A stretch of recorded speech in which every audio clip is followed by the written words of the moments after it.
So Sir Keir Starmer addressed Labour Party conference today. That's an hour of my life that I won't get back. I'm just glad I wasn't driving or operating heavy machinery at the time. The only exciting thing that happened was when he was attacked with glitter by a protester campaigning for electoral reform. Thank you, Conference. True democracy is citizen-led. Politics needs an update. We demand a people's house. We demand a people's house. We are in crisis. We are in crisis. Our whole future is in jeopardy.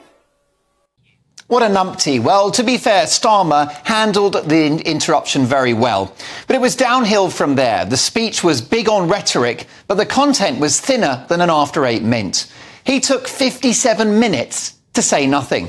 When he did get into detail, it was enough to make you run for the hills. Starmer's bold idea is a 1970s-style state-sponsored business called Great British Energy, a great British waste of time, gambling taxpayer billions on flaky renewables, which, as Germany has demonstrated over the last 10 years, has been a resounding failure.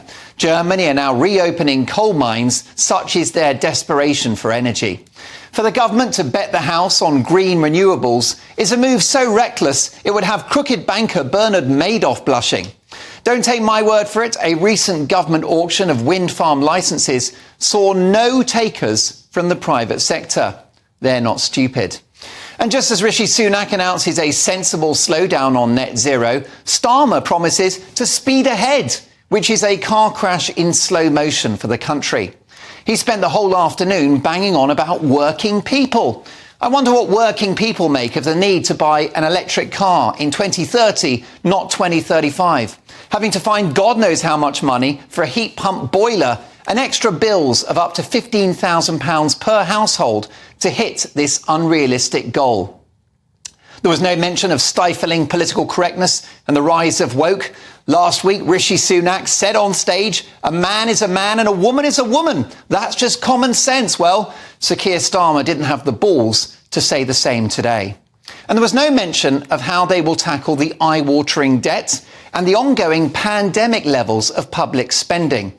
It's obvious the moment they get into power, the trade unions who bankroll the party will expect pay rises for everyone, pushing up prices.